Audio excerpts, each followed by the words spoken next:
Hello, everyone, and welcome to another episode of Reflections of the Father's Heart podcast.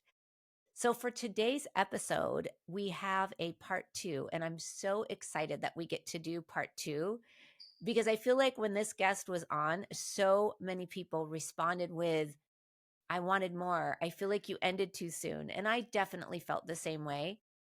So Dominic Wickey has joined again. We're going to go deeper into his story. We're going to go deeper into just some revelation that God has given him. And so I'm really, really excited. So thank you for being back, Dominic. I appreciate it.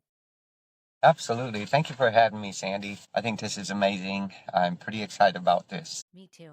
Me too. And Dominic, last time we were together, you shared, you did share about growing up in Amish community and what that was like and what it was like leaving. But as we were talking, even before we got on, there's just so many other parts of your story that they inspire me, but they're also, there are also really dark things that you experienced.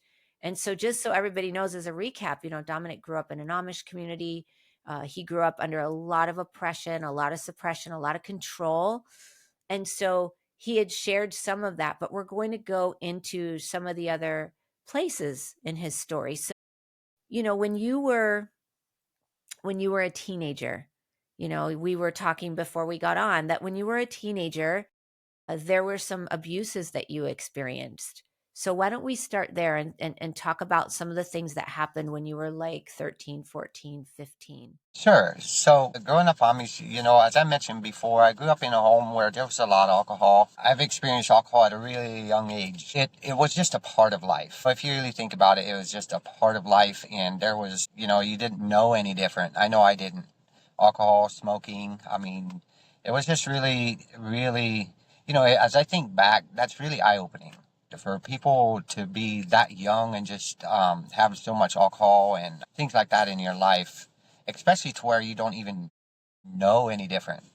That's what was so eye-opening for me as I think back now. But yeah, there was some abuse that happened. I was molested by an uncle, and he told me I can't tell anyone. He gave me a lot of alcohol, and of course, to him, that was to keep my mouth shut. It was a bribe. So that happened quite a few times. And what that created for me was a lot of shame, a lot of embarrassment, a lot of like, I withdrew and drank more, And yeah, as Amish, how do you heal from something like that, But I really didn't know any different either. I just thought it was part of life. I had no one I could go to, but I had so many questions growing up. Things bugged me to such a deep level that I even tried to commit suicide one time with, I had a bottle of whiskey and a bottle of pills, and I did both because I was feeling so awful about myself, like I just wanted to end it. And, I talked to my parents a little bit, but they didn't know how to help me. But I remember that night, I'll never forget that night when I tried to take my own life. I got so sick from it, even though alcohol had no effect on me anymore. Like it was so far gone that it didn't even have an effect on me anymore. But I remember going outside and I threw up all the pills, threw up the whiskey and everything. And the whole bottle was laying out there on the front porch. And then I went back inside. But what stands out to me on that part is no one said a word. No one. And when someone tries to take their own life and it's obvious, normally you try to get them help, but there was no help. So, yeah. So there was a lot there. I had so much suppressed emotions, like I didn't even know how to share them. I didn't know how to express them. I didn't know, if we cried, we got made fun of. If we talked about it, we were told to be quiet. You don't want to expose the other person. And so this uncle is my dad's brother. So all the things that he's done, no one ever exposed him, even to this day. And so I would just like to say this. If there was a chance that he would hear this podcast, I would love to tell him that I forgive him, but I want you to stop what you're doing. Turn yourself in. He has so many victims. I've talked to other nephews that were his victims. And I wish he could see the damage that he's doing to all these boys. As far as I know, there's no girls, but it's mostly boys. And I would just want him to know that is, if you don't repent, you're going to face God's wrath. There's so many things that were coming to me as you were speaking. So, from my heart to yours, thank you for sharing what you shared. I feel like the word I'm hearing about even what happened with your uncle is set up. You grew up in Mhm. an environment where children were to be seen and not heard. Children didn't have a voice. You weren't allowed to express emotion. If you did, you were made fun of. You were given access to alcohol at a very, very young age. And I would also imagine that you were trained at a young age too, that if somebody was an adult or older than you, that you had to respect them or do what they said, even if you didn't like it or even if you didn't want to. Absolutely. And this particular uncle, everybody looked up to because he was the baby of the family, and he's the one that had all the parties, and everybody loved going to him. So if I would have spoke up then, no one would have believed me. But they would have definitely told me to keep my mouth shut because everyone respects this guy, you know? And I think that's important for people to understand about the culture of the Amish. Like, you hear Dominic's story and you think, oh my gosh, people should have put a stop to this guy. But the truth is that in the Amish communities, a lot of times in the culture, it's the opposite. If if a kid comes forward and says this is happening to me, they're quickly shamed, they're quickly shushed, they're quickly told that they shouldn't get the other person in trouble. Sometimes they're even blamed for the abuse itself, and that happens quite often. It does. So a lot of times the parents don't even know, like if the children do come forward and say the things that happen to them, a lot of times the parents, they're embarrassed by it, they're shamed by it, and so they don't want to draw attention to themselves. So they'll just like keep it quiet, just throw it under the rug and tell the child to, just keep your mouth shut and everything will be fine, but they have no idea the damage that they're doing. Like, I know what it done for me. Like, I never told my parents what happened, but I know just trying to keep it quiet because of the shame that came with it. I had so much suppressed emotions that it turned into anger. Like, I got so bad with so much anger that I had a split second trigger, and everybody knew me that way. Growing up Amish, that's why everybody knew how everybody knew me. And matter of fact, I remember a lot of my friends or so-called Amish friends. That's how they seen me, is that I just had this split second trigger and so much anger, and so they knew not to mess with me because of that. But the thing is, they don't know enough to like question why. Why does that person have so much anger? Like, why do they get mad like that? For me, I thought it was just a part of me. I thought that's just how I was. But I had no idea that the roots of where it all comes from, if that makes sense. It makes so much sense because the root of all that is you like you said, you felt so much shame, you had so much suppressed emotion, all of that was all bottled up inside. And so of course you're going to react in volatility and anger and all those kind of things, and then just feel like, oh, this is who I am.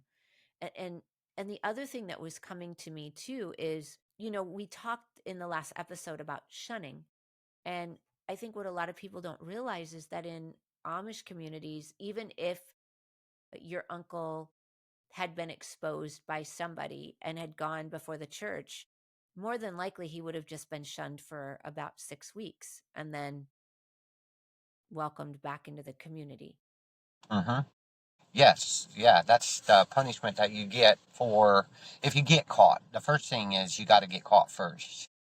But if you do get exposed, then yeah, that's the extent of your punishments. You get shunned for 6 weeks. And a little bit about that shun.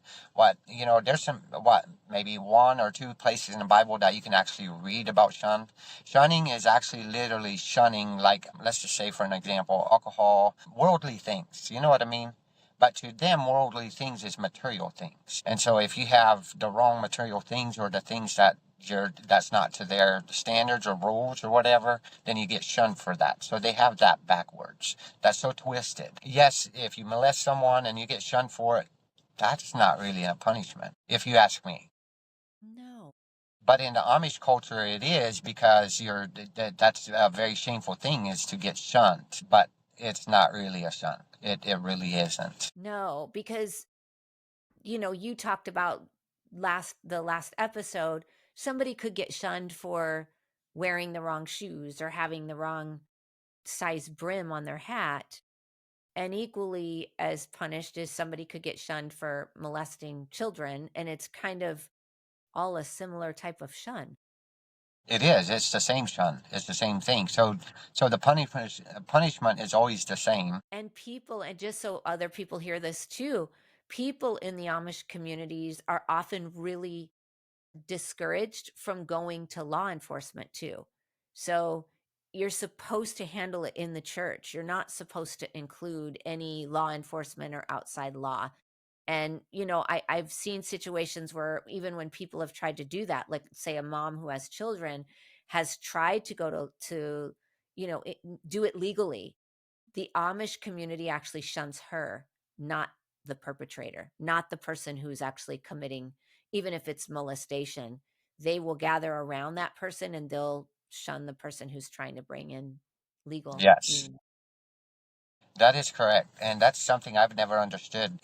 Just like for me, for my experience, if I would have turned in my uncle to the law enforcement, I would have been the one getting in trouble for that, because they claim they want to handle it inside of their church and take care of it there with a shun, because they don't want the outside world to come in and be involved in their business. So how do you see that? From outside looking in, there's, to me, is you're hiding something what that's punishable by law. You know.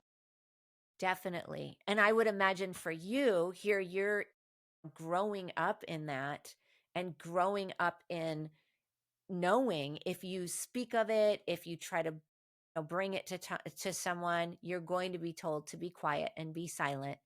And you know that there's nothing that can really be done except, at the most, this guy would get shunned.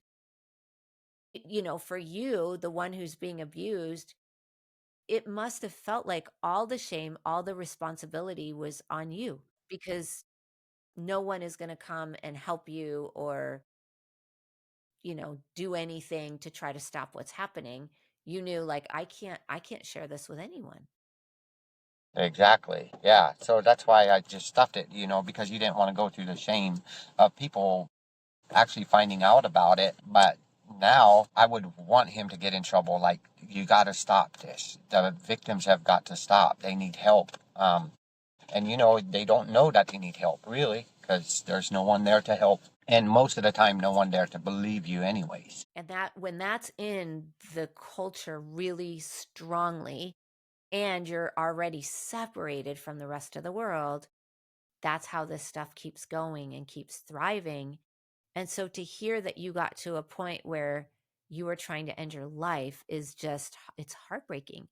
And that you tried it. So you tried pills and whiskey and ended up throwing everything up, and you didn't, obviously you were okay, but no one even, is it that no one noticed when that happened? Someone had to see it, because there was a whole bottle of pills that I threw up in the front porch, and I left it there. I don't know who cleaned it up. No one ever talked to me about it. I really don't know what happened. But I remember waking up next morning thinking, man, I can't get anything right. I can't even take my own life. That's just how I felt. It's like nothing's working. Prior to that, I tried to run away from home. I made it out of the driveway to the neighbors and was waiting for another friend to come and get me, but then Dad found me before I made it. So he took me home, and I was like, man, I can't even run away. Was he angry when he found you, your dad? I'm sure they were, but he brought me home, and him and Mom had a talk with me, and it was kind of like a love bombing talk. It was a talk of like, are we not good enough? Are we not, like, we provide for you, we do all these things. It was about, we do all these things for you, and it's not good enough for you. Then it was kind of like, make me feel guilty in coming back. these are my parents, I'm supposed to obey them, and I'm supposed to do this, do that, provide for them, give them my check and all that stuff. So I felt really guilty about it afterwards. It's like, what was I thinking? Then I would punish myself for that, feeling like I deserve any kind of punishment that comes my way for all of that. But there was And you never never no question about like why, what's going on. Is there anything that we can do to help? So yeah. so you didn't know any of that kind of parenting of asking questions or trying to see if you're okay. That was just never part of your experience growing up. No, not at all. No, there was no affection or anything like that. Like even just telling each other that you love them, or, you didn't get that sort of thing. So you talked about when we were kind of as we were getting ready that you had run away. I think you said 2 times. You had tried to take your life a couple of times, and none of that had worked. Was kind of how you were feeling. Hmm. Yeah, I saw that was my only way out. Like either I, run away, because, well, for number one, the reason I felt like I needed to run away is to get away from from my family and everybody else, because I couldn't do good enough for them. So to me, it was, what's the point? So why should I stay? And also, I was also drawn to the outside world, to the English world. I was so drawn to, how they did life. I would go to some of my buddies' house that were not Amish, and I would see how their parents would treat them. I would see what they would have, and I just had a longing for that. Like, how would that be if I'd have a family like that? And these people welcomed me in without questioning, and I felt like I belonged. But every time I was, back home or in the Amish churches or wherever, I just never felt like I belonged. So I would do, I tried to commit suicide twice and tried to run away twice, and none of that worked. So then, moving on to several years later, where I got baptized in Amish, which, by the way, I didn't understand it then, but it was a baptism of membership. It wasn't a baptism because now I want to know God, I want to have a relationship with God. It was a membership baptism. And the day I got baptized, I was having the biggest hangover of my life. Like, you could smell the alcohol on me. That's how bad, I was an alcoholic, so bad. Matter of fact, I was so bad that I shook when I did. My hands would literally shake if I didn't have alcohol. And the reason they shook is because I had too much blood in my alcohol veins. And I say that as truth. It is the truth. Because whenever I was drinking, I was calm. I wouldn't shake. So I literally had to have alcohol so I wouldn't shake. And I would shake so bad without alcohol that I got a nickname of Shaky. That was in my teen years. So, but when I got baptized, now I was a member of the church, and now they had me. And I thought, well, I'm going to try to be this good Amish boy. I want to do things the right way. And I got some of the things right. I got the dress code down a little bit, but that didn't last long, because the bishop I had at the time, it's like he had it out for me. Because I couldn't walk a straight enough line. I couldn't dress good enough for him. There was always something. So I got shunned so many times in my teenage years that I finally quit going to church for a whole year. And then I got shunned for not going to church. So I got shunned for going to church, but then when I quit going to church, I got shunned for not going to church. So it was like, dang if I do, dang if I don't. I like, how do I do this? Like, I can't be an Amish person. But I wanted to be a part of something. I tried to join the conversations. Like, if we would go to church, church usually lasts, I think, if I remember right, like 2 hours. And in between, there's a time where we could all go outside and take a break, and the preaching continued, but there was a time where everybody would go outside. But the thing is, they wouldn't go outside and talk about what they just heard or a message they heard or talk about church or God or anything like that. They would talk about, sit there and be smoking cigarettes and talk about sports and the weather and the jobs and anything but God. Like, you couldn't bring anybody into talking about God or what God is doing in your life. I could never understand that. But something happened to me during those years like that. I developed a hate for sports. Like, I literally hated sports because that's all I would hear. They would talk about this ball game. that ball game, or the NBA. How about them Chicago Bulls? How about the Indiana Hoosiers? How about just that sort of thing? I developed a hate for it. And even to this day, 20 years later, I still don't really like sports. It just done something to me because to me it's like, okay, we're in church. Why are we not talking about the message that we're getting? Why are we not talking about, hey, how are you doing? No, yesterday we go outside and smoke and even sometimes drink alcohol in the middle of church and then go back in and pretend to be such a good little Amish boy and act like everything's right. Never once crossing our minds that we are hiding all this stuff that we do from our preachers, and never once thinking that, what if God sees us do this stuff? But if that thought did cross our minds, or if we did talk about those things, it was like, okay, now God's going to be mad at me, or, he's going to condemn me for this or that. It was never, I don't know if I ever heard the worst grace of God in my entire Amish life, because I never knew it. I never understood having a relationship with Jesus. I didn't know about having any of those things. So, yeah, it just amazes me. Like, if I was to have to live that life again, I couldn't do it. I couldn't. There's no way. I think it's amazing too to see where you are now, after everything that you've come out of and just the rich relationship that you do have with Jesus. But one of the things that was coming to me is, you talked about the baptism, the Amish baptism, and how it was a membership, it's membership to the church, really. It's not like you're giving your life to Jesus. You're becoming and committing to being a member of the Amish church. But the other thing that I think a lot of people don't know is that when you're baptized into the Amish, and usually you're a teen, right? You're like 16, 17, 18, somewhere in there. You're asked a series of questions, but the questions are in German. They're not usually in in a language you don't understand, and then you're just told when to say no and when to say yes. That was my experience. Yes. So I'm not saying that that's everyone's experience, because there's some people that understand the German Bible and the language and stuff. But I know from my experience, I remember clearly when, so in order to get baptized, you have to go through so many months of, like, I'm going to call it training, and before you get baptized. And when leading up to the baptism, there was, I forget how many questions that you had to answer on the baptism day. And I just remember telling Mom that I don't understand the questions. And she said, well, just answer the same ways the others do. There was like 2 yeses and 2 nos, and that's what I knew to do. And that's what I did.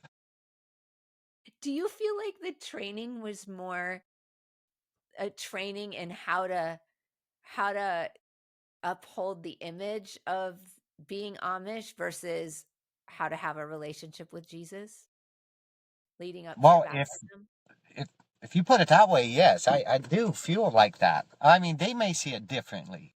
I don't know. It's been so long. If you think about it, that's literally because once you get baptized, you have to do the hat. It has to be the same size.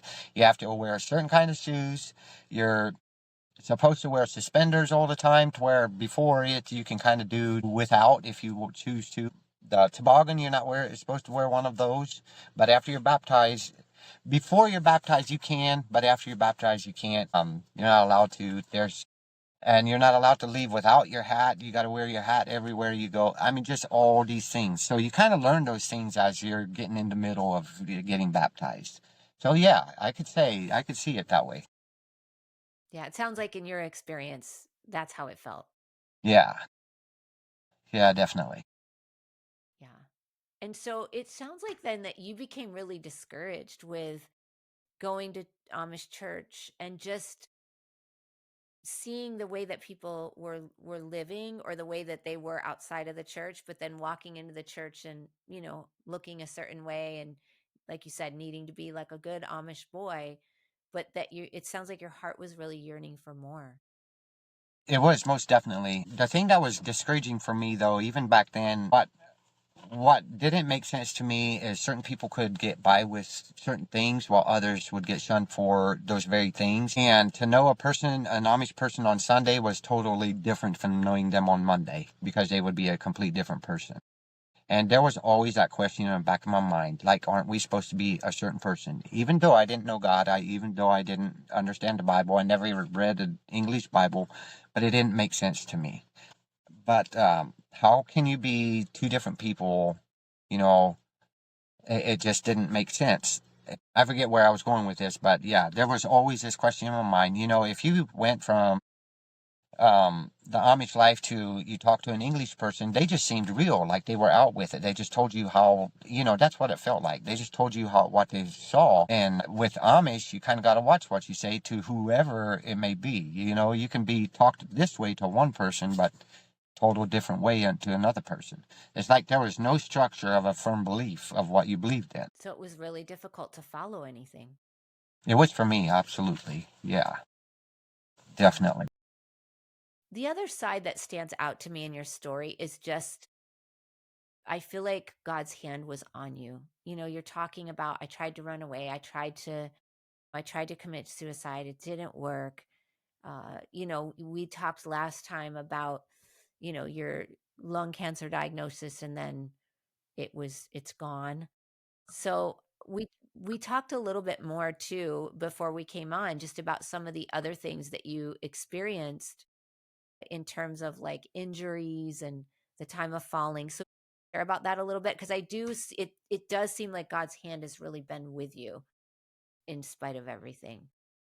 I appreciate that. Yes. So I really feel like I don't remember exactly what was happening in my life at that time. Just a little bit about that story was, um, I had my trailer hooked up to a truck, and I was standing on the tongue of my trailer, moving something from the truck to the trailer. Well, I felt a push, and I lost my balance, and I ended up falling right over the top of the tongue of my trailer backwards. Like there was no way to gain my balance, and it was so out of it was so like I literally felt the push, but no one was around, and my head was heading right straight to some steel plates that are welded on the tongue of the trailer to the trailer frame. My head was headed straight to it, and if it would have hit it, it would have split my skull wide open.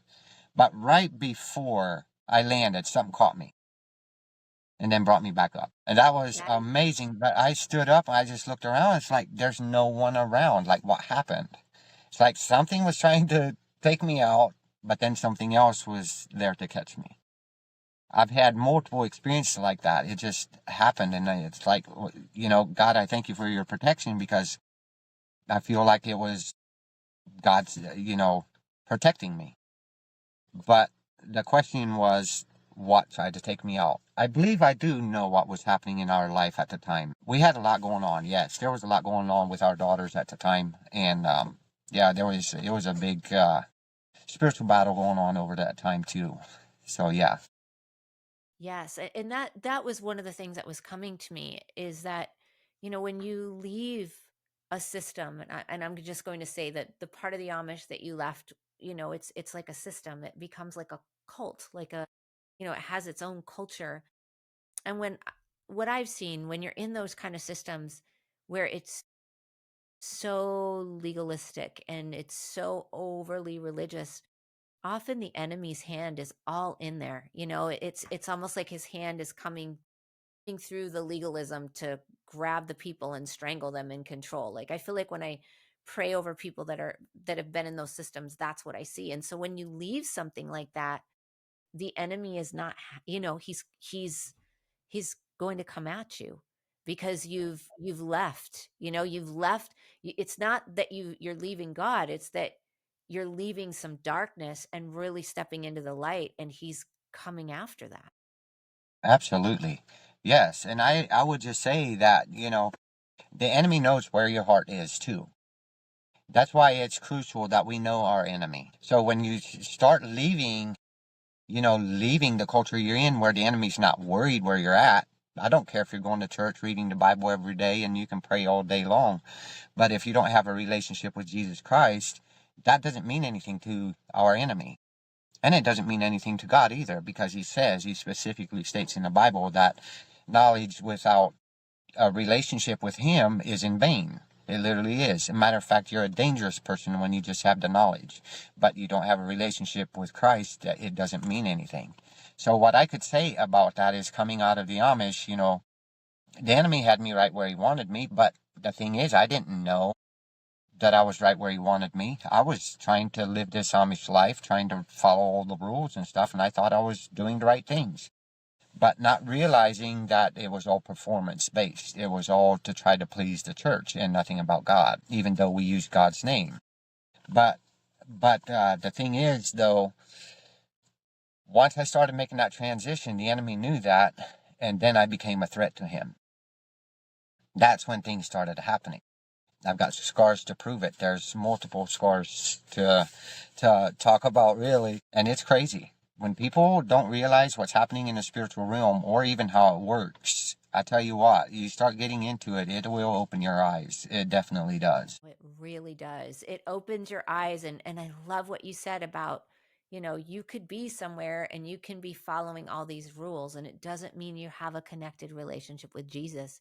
And the moment you step out of that to connect with Jesus and the enemy is losing ground, he does come after us. And there's a scripture where Paul says, that because we are not unaware of his schemes, we need to be aware of the enemy's schemes, because sometimes it can feel like, man, I stepped out of, it's kind of like the Israelites leaving Egypt, man, we stepped out of Egypt and life got hard. And Mm-hmm. then that can feel discouraging. But we're in a war, we're in a battle. We may not see it in the physical, and in some places they even see it physically, but it is definitely happening in the spiritual. And if we don't realize that, it would be easy to become discouraged. Yes, I totally agree with that. And see, there again, if we have a relationship with Jesus Christ and we have our knowledge of how all this works, how the enemy works, how God works, that's what protects us. But there's people perish every day for lack of knowledge, right? You know, that's where the relationship with Jesus comes in. Is like, the more we get to know him, the more he will lead us and guide us through the power of the Holy Spirit. And so that's what our ultimate goal is, to get to know God more and more and more. Like, it never ends getting to know him more. But we cannot forget about our enemy, who's constantly looking around like a roaring lion, right, to devour. And he does that. But we have to be aware of those things. Oh my goodness. Because he comes Yes. after us. He's after our soul. He hates And us with a passion. yes, he does. And it sounds like you've had some other experiences where you said you have scars. So it sounds like you've even had other experiences where you feel like the enemy was really attacking, but then God's hand was with you. There was a time where, back in, I want to say 2020, I think it was, my wife will say my relationship with God is sometimes very comical because of how much I put up a fight. I can be stubborn. Yeah, all these things. But anyway, that particular year, I was really struggling with a lot of things. And I wish I could remember how everything went. But what God was doing in my life, he was trying to show me something that was created in me as a young boy. I didn't see that. So I was struggling financially. I was struggling trying to get jobs done. I felt like I needed to work harder, then everything will be better. Work harder, do more jobs, get more jobs done, all these things. But the harder I worked, the more jobs I got done, the less money I had, the less time I had, the more frustrated I got. I mean, like, it didn't end. And there was times where my wife would come up to me and she could literally feel the love of God for me. And she would come up to me and just say, Dom, and she would be crying, tears rolling down her cheeks, and just say, Dom, don't you see how much God loves you? And I'd be like, yes, I know. I already know he does. In my mind, I couldn't see what was hindering my walk. I couldn't see it because I was so focused on performing that I was forgetting about stopping. And God was trying to show me, like, hey, stop. I'm trying to show you something. But I wasn't in that place. I was like, I got to work harder and all this stuff. And my wife could literally feel the love of God. And anyway, I kept going, pushing and pushing and pushing, more frustrated than ever, but nothing would work out, nothing. So I was building pole barn, was almost done. The last day on the job, I was already paid for the job. We was doing the last few hours of work. We were installing a garage door. One of my guys was installing the garage door, but when it came time to wind up the springs, I thought, you know what, I don't want him to get hurt. I'll do it. And it was raining that day, so everything was wet. The springs were wet, the ladders were wet. So I went up there and I started winding up the springs, and I got them to where I thought I wanted them. Then I did a test run, and there wasn't quite enough spring on there, so I took it loose again, and I was winding up a little bit more. And that last push, I gave it a push, and well, my my handle slid out from the spring and let loose, and the spring just unwounded on my hand. Literally destroyed my finger. And it was, yeah, a very, very bad experience. Like, it shredded my finger. So today I have 5 screws and 2 metal plates holding my finger together.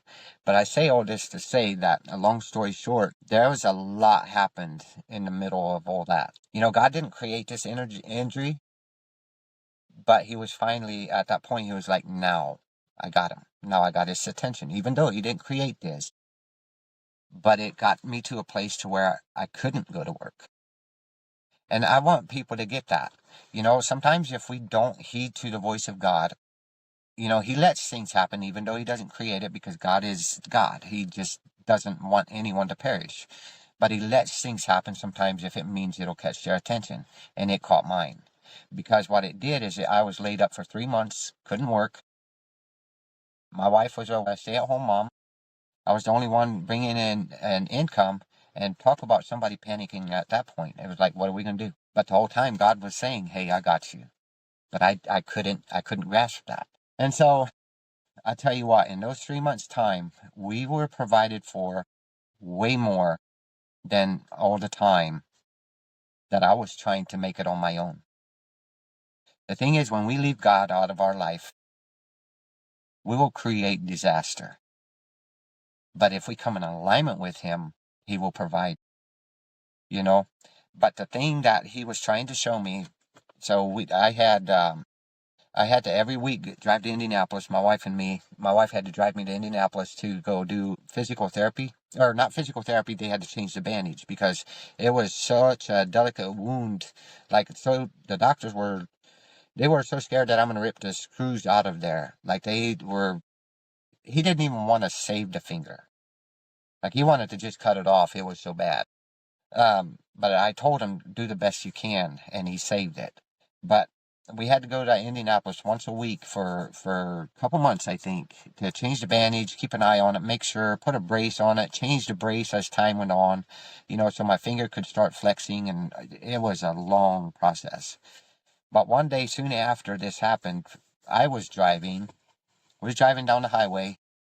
We were listening to this message. I was running about 80 miles an hour, and this message I heard stopped me in my tracks. This lady that was given the message was talking about her husband. Her experience was something her husband went through, but every word she was speaking about me. And it hit me so hard that I was crying so hard I literally had to pull over and let my wife drive. That's how hard it impacted me. And what it turned out to be, is there was an orphan spirit that I dealt with, and I didn't know it. But that's what God wanted to set me free from. See, an orphan spirit is you're never good enough. You can't do enough. It's always performance based. You are ashamed of yourself. All these things. Like, an orphan spirit it goes so deep. But see, that was created in me through the trauma, through the abuse, through the alcohol, through all these things. But that was my time. God saying, hey, it's time to let that go. It's time to be free from it. And it took me being injured for me to get it. But I tell you what, that was a time where, talk about having faith and trusting God. That was a time where I really got to know about trusting God. That is that is amazing. I don't think I even knew that entire story. I mean, that is so incredible. Oh, wow. The other thing that was coming to me as you talked about that orphan spirit is, in our last episode, you also talked about not getting nurtured, like you didn't get nurtured from your mother. There were so many children. So all of those things can open the door, like you said, for that orphan spirit. Like, we're partnered with this spirit that is just saying, You're not enough, you're not seen, you're not known, you're not heard, and the only way to be seen is to perform. And so then you're performing to the point where you're in exhaustion. Hmm. Absolutely. And performance was only, that's where I put my value in. Every job I ever had in my entire life, I always worked on becoming the foreman. That was my ultimate goal. And I worked myself to that point every single time. Because to me, as when I was performing and performing well, I was liked. I was accepted. I was, good enough. But that's the only thing that I was ever good enough. Or so I felt. So performing was the only thing that I knew how to be accepted. Well, and you talked about working, really, really young also. Like you started to work when you were a child. And so that's the other thing too. I would imagine as a child, you learned to rely on yourself and that you couldn't rely on other people and that you couldn't rely on authority figures. So the idea of even relying on God had to be scary, I would imagine. It was like, see, when I thought about God, even then, I had a beautiful relationship with God. I still do. But at that time, that's 4 years ago. It was a beautiful relationship, but yet I still felt like I had to perform. I had a hard time overcoming that. And even still today, there's times where I catch myself performing because I think that's where I'm accepted the most. If I can do this or do that and do it well, then I'll be accepted. But I'm aware of that a lot more today than I was back then. And to where God is just saying, hey, all I want is a relationship with you. And it's hard to accept just that. When you come from where I come from, you feel like you got to perform. You got to do somehow, do in order to be accepted.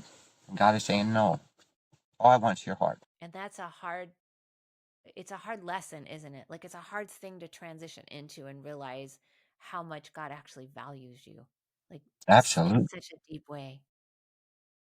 Yes, he really is amazing when we give him a chance. I tell you what, it's amazing to watch him at work. Even times where we don't realize what he's doing, but he's always doing. And he's such a gentleman. He's such a gentle, loving God that he will never shame you or judge you when he corrects you. It's always in such a gentle, loving way. And I needed to be corrected in that way. I needed to be set free, but I didn't know that. I just couldn't figure out why could I not be good enough for God or anyone else as far as that matters. Well, and that kind of leads into, and this we'll probably talk about this a little bit, and then we'll have to do another one for this subject because you said something that was so key, and that is when God speaks to us, even when like you said, God using this horrible thing that's happened, with your finger. There's a difference between conviction and condemnation. When God is doing it, it's convicting. Even if it's hard, there's a conviction. But shame and condemnation is not the voice of God. It's not what comes over us when God corrects us. You grew up in shame and condemnation. Like even the way that the church was run in the Amish, it was in shame and condemnation. But we talked about how even coming out of the Amish and then being in an English church, English just means the rest of us out here, being in an English church, how that can still happen. There can still be churches where they're operating in that shame and that condemnation. And I think people need to know it doesn't mean that, you know, telling people the truth is a really good thing and walking in the truth is a really good thing. But there's a difference even from that, like being convicted by the truth versus being shamed and condemned. And often that shameful voice, unfortunately, the enemy is all intermixed in that.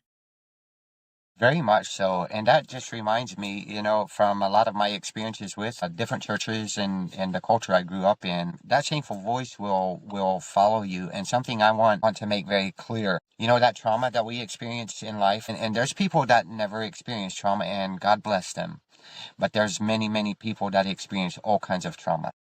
And with it, that shameful voice that follows you around, I just want people to hear this. The enemy will use that shameful voice for the rest of your life until you deal with it. We're not responsible or at fault for what happens to us. That's 99% of our life. But we are responsible for 1% of our life, and that is to heal from what happened to us. And if we don't, the enemy will use that trauma against you, and he will use it to the fullest extent. And just like for me, it created an orphan spirit. I didn't know that there was such a thing. I had no idea.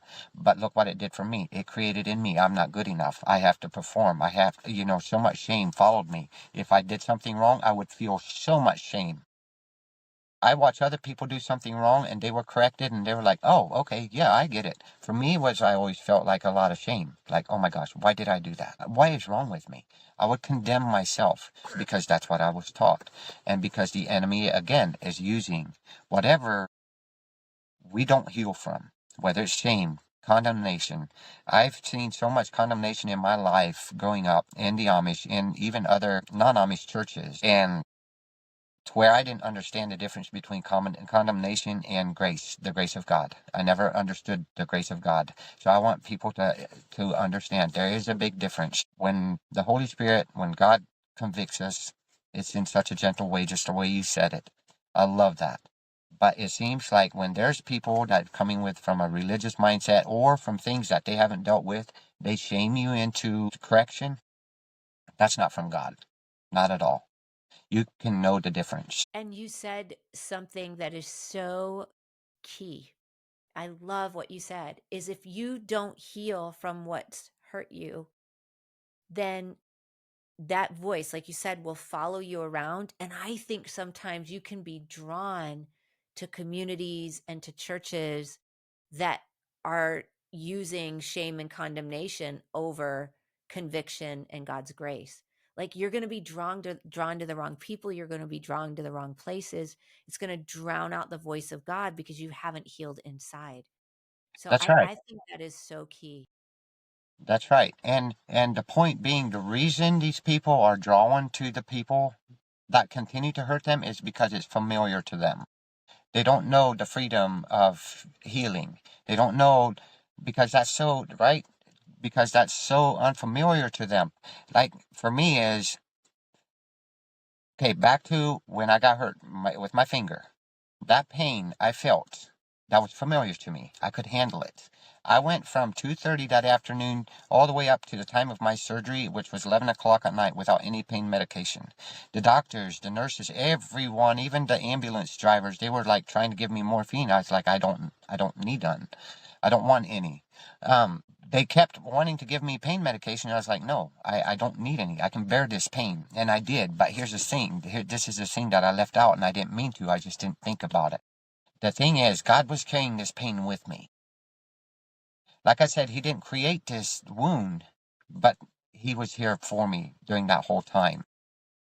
Even up to the point of my shredded hand. Think about this. Sitting at the hospital, no pain medication, no nothing. And the numbing guy comes in there to numb my hand to get prepared for surgery. He said, hey, well, I'm going to give you some pain medication now because I have to numb your hand, and I want to give you some pain medication to help you with that. And I was like, no, it's okay. I got this. He's like, buddy, I can't do that to you. And I said, no, it's really serious. I got this. It's okay. What I didn't know what he was going to do, he was so shocked that I wouldn't take any pain medication, is he grabbed a hold of my hand and turned his back to me so I don't watch. But he stuck a needle right into the bones of that hand that was wounded, and I had no idea that's what was going to happen. My left hand came up, and I was getting ready to smack him upside the head. That's how bad it hurt. And then I was like, nope, I told him no pain medication. Then he flipped my hand around and said, okay, one more time. And I was like, oh my gosh. But anyway, long story short, through all of that, I was able to handle all that pain. So pain is familiar to me. Like sometimes I kind of like a little bit of pain because it's familiar to me. I can handle a lot of pain. But all that being said, that's one area where I can say that God really showed up big for me. He carried that pain with me. He didn't leave me. He never left me. He was with me in the middle of the whole thing. And it was just an amazing experience. I mean, I tell you what, God is a God of love. He cares for us. He loves us so much that, He was with me during that whole time. And yeah, it's amazing. Well, I love what you said. And I know as we're kind of coming to a close, and I'm going to ask you to actually pray for people here in just a moment, but I love what you said about how he carried that pain. I think sometimes, like you said, some of us, we've carried pains for so long, it's familiar or it's become like an identity, like oh, it's a part of me, but it's never was never meant to be a part of you. But the other thing that I think people can fear is like, man, if I try to heal or do something about my pain, I'm on my own. And it's like, no, when we face those things, God is with us. He'll walk with us. And I've seen time and time again where, you know, he does take and shoulder some of the things that are just too much for us to shoulder if we'll let him. If we'll let him Absolutely. in, if we'll open the door, he will come and he will shoulder it. And I think that's so important for people to know. Absolutely, because I've experienced that quite a few times myself. Like he protected me from this or that, or just showed up without me even having a relationship with him. So yes, he's amazing when we give him a chance. I love it. Well, I wanted to ask Dominic as we're closing. I was just really feeling led that, there may be somebody listening who is feeling hopeless or who is in performance or is even resonating with like, oh yeah, that orphan spirit. That sounds familiar. That sounds like something maybe I'm dealing with. And so I wanted to ask if you would say a prayer as we close, just for anybody who's listening. Absolutely, we would love to. Awesome. Dear Heavenly Father, thank you so much for this beautiful day. Thank you for this time with Sandy and for this podcast, God. I just want to honor you and praise you for who you are and all that you do in our life, God, and just who you are. God, I just want to say this, Lord. One of the biggest things that's been coming to me lately, Lord, is that I don't want the work of the cross to go to waste in my life. And so, God, it just really encourages me to speak out, and this is what's encouraging me to come on here with Sandy and do podcasts. And so, Father, I just pray that this message you approve of it and that others will hear it, and God, that it will touch others and inspire them to come to you in the middle of their hurt and the pain and trauma that they're experiencing, God, and that it gives them hope. Hope that there is hope. For Father, so many times in my life, I didn't know there was hope. I felt so much hopelessness until I met you. And God, you are an amazing Father. And I just pray that you pour out your spirit upon a lot of people that are hurting, and that this podcast will draw them in, and that they will get to know you, God. And I just pray that you open doors. Father, you said in your word that we have so many resources to use in our life. We are never without of what we need to get through this life.